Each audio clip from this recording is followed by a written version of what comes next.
Welcome, guys, to Study Buddy Tutoring, School of Accountancy, presented by Mpendulo Kwebu.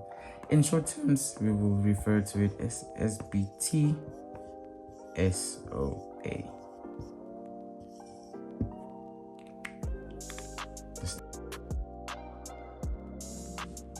So for today, we are going to be looking at grade 10 accounting. We are going to be following the CAPS syllabus throughout, which is provided for by our government.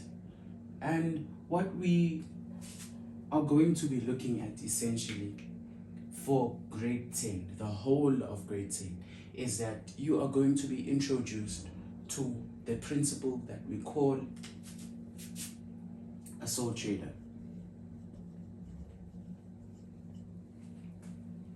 Now, what is a sole trader? Who is a sole trader? What makes up a sole trader?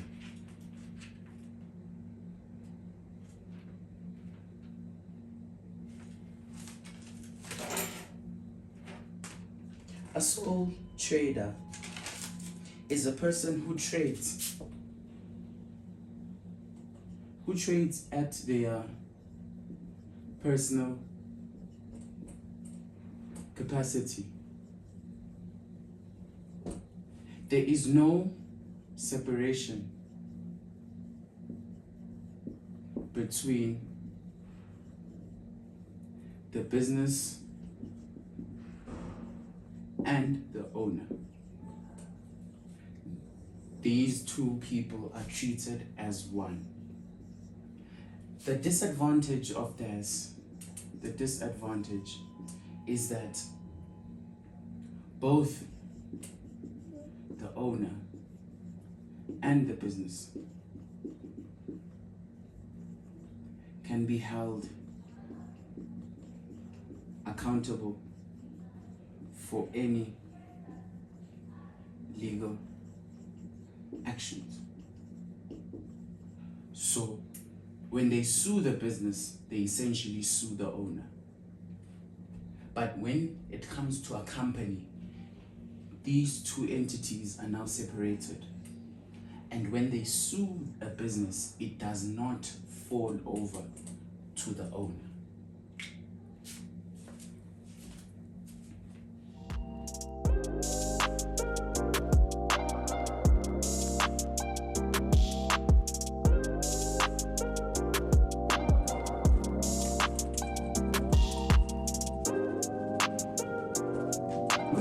The introduction of sole trader, we're now moving to the governing principles of the financial statements.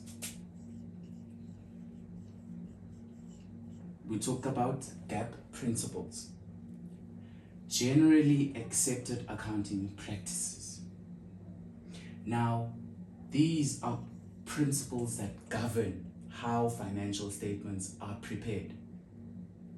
There are different principles: your historical costs, your prudence, and the many others.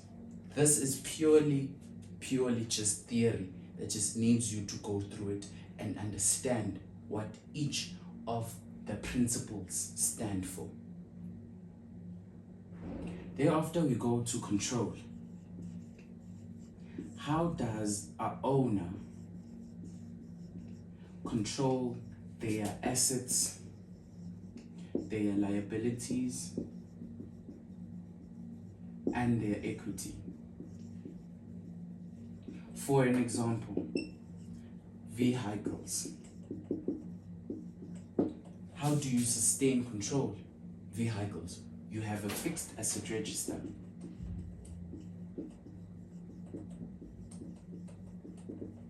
What does a fixed asset register do?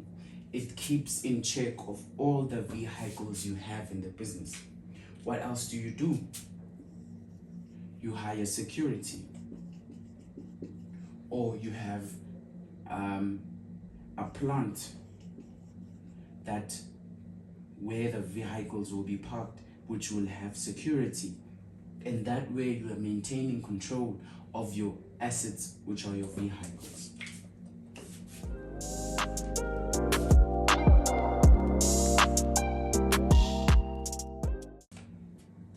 Yes, debtors journal, creditors journal, debtors allowances journal, and a creditors allowances journal. Now, what are these journal accounts for? They all have different functions and usabilities. A debtor's journal, for instance, what do we include in a debtor's journal? A debtor's journal is an account where we write all of our credit sales. That's what I'm going to outline. It's credit sales. A customer who comes and buys goods on credit will be written in the debtor's journal. And then we move on to the creditor's journal. Creditor's journal is when we, as the business, go to someone else and buy on credit. So these are credit purchases. We will have our own creditor's journal where we keep track of all of our credit purchases. And then we move on to the debtor's allowances journal. An allowance journal for the debtors. It's a debtor's journal, but we're looking at their allowances. What the allowances say is that a person who came to buy on credit is returning stock, so it's for returns, is returning certain stock back to me. Now they don't have that liability to pay for those goods because they've returned it. It's with me now. So now we're going to write a debtor's allowances journal, and we have to decrease their liability. So a debtor's allowances journal also affects your debtor's journal, because there we will have to decrease your liability of your customer. And then we go back to the creditors. It's the same. Allowances, we're looking at returns. What does it do? Where we, as the people who bought on credit, the credit purchases, you get the goods and you find out that it's not satisfactory, you can return the goods back to your creditor. And what a creditor's allowances journal does, it also affects our creditor's journal. Now, because the goods are no longer with us, we don't have the obligation to pay for those goods. Now we have to reduce our liability that we owe to our creditor. So our creditor's allowance journal also affects our creditor's journal. Yes, we will go into detail when we have to look at the accounts in detail and actually do examples. For now, we are just setting the theory. We want you to understand what each of this account actually stands for. And now we are going to detail our ledger accounts.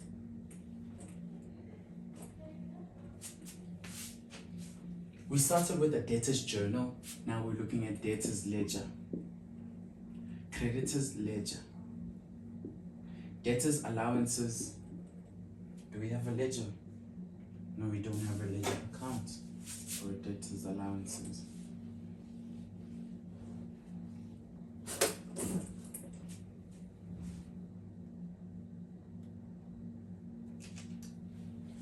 And we have a general ledger.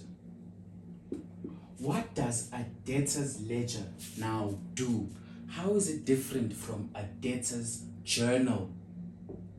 A debtor's journal includes all of your credit sales. This is a journal. It includes all of your credit sales. But a debtor's ledger is now focusing on one customer. So it focuses on the debt of one particular customer, which is the same as the creditor's ledger. It focuses on the one person you owe, the debt you owe to one person. That is what a ledger does. A general ledger, it's now including all of your adjustments or your journal entries into the general ledger. I hope you understand. A debtor is the difference between a ledger account and a journal account. Moving on.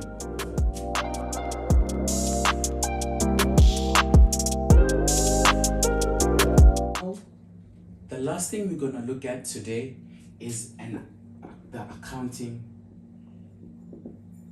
equation. This is very important. This is very important for you to know, which says assets is equal to liabilities plus owner's equity. Now, this must always balance. If you have 1 rand here, it must equal to 1 rand plus 0, or it must equal to 0 plus 1 rand. But it must always be 1 rand is equal to 1 rand also on the other side. Now, this is just a simple basic example, but I am going to make an example now. We are going to make an example with purchases.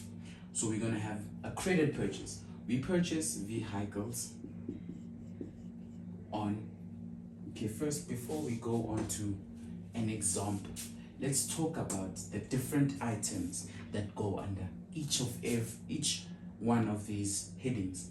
An asset, we have non-current assets and we have current assets. Liabilities, we have non-current liabilities and we have current liabilities. Owner's equity is just owner's equity. Non-current assets, we have your tangible assets and your intangible assets. Tangible assets are assets you can touch and feel and see, just like your vehicles. Vehicles, your land and your buildings. Under intangible assets, we have your patents, your licenses. Under current assets, I hope you know the definitions between a non-current asset and what a current asset is. A non-current asset is an asset that you cannot convert into cash within the space of 1 year. A current asset is an asset that you can convert into cash within 1 year. Current assets, we are looking at your inventory, your consumables, and your bank. Now there are many more, which is your receivables. Receivables also. Non-current assets have your long-term loan and your mortgage bond. Current liabilities, we are looking at your current portion of loan. Owner's equity, we have your shares and your equity, which is your retained equity. Now we're going to look at an example to see how it actually plays out.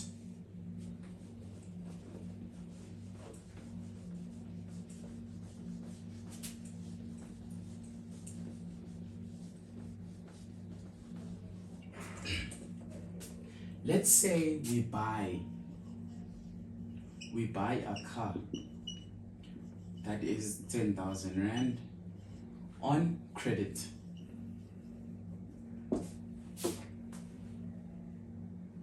How will our accounting equation look like? Give it a try. I'm going to give you a second to look at it and think about the answer.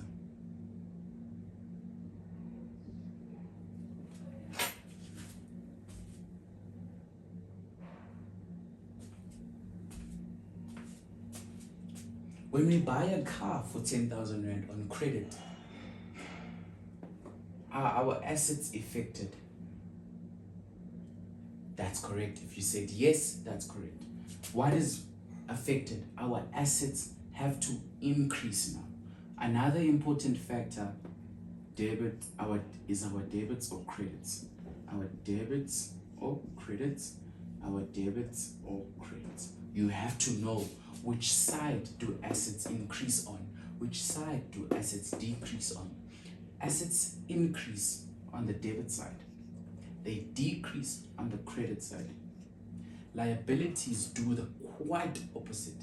They increase on the credit side, they decrease on the debit side. It's the same thing with owner's equity. They increase on the credit side, they decrease on the debit side. Now we just bought a car for 10,000 Rand on credit. Our vehicles have to increase. So what do? We debit our vehicles, which is our assets in essence, by 10,000, which is equal to. Now on the one end we have 10,000, but it has to equal. We have to find a way. Where is the other 10,000 going to come from? Is it liability? Is it owner's equity? If you said liabilities, that's correct. We have a liability to pay back this 10,000 Rand because it's on credit. So what is this? It's an accounts payable. So here you're going to credit. We are crediting, increasing our liabilities. You have to credit your accounts payable by 10,000. And then that is equal to 0. Now you have 10,000 is equal to 10,000. And your formula balances. Let's look at another example. Let's say it's no longer on credit now.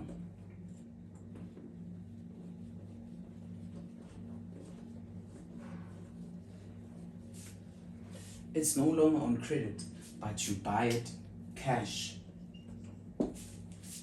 How will your equation look like?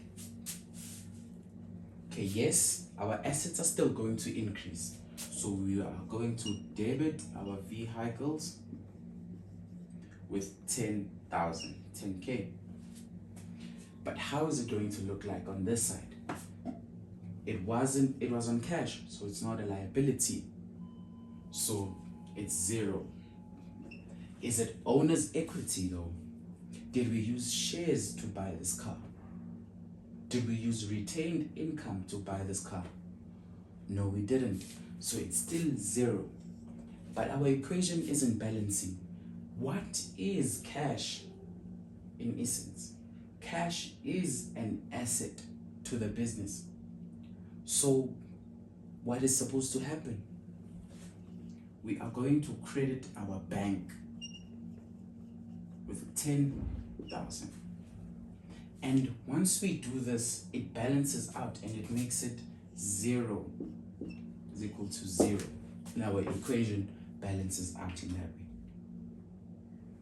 Yes, guys, we are gonna go into extensive application to see how everything actually plays out in terms of questions. But for now, I hope you understood everything we did here today, and I will see you next time. Bye-bye.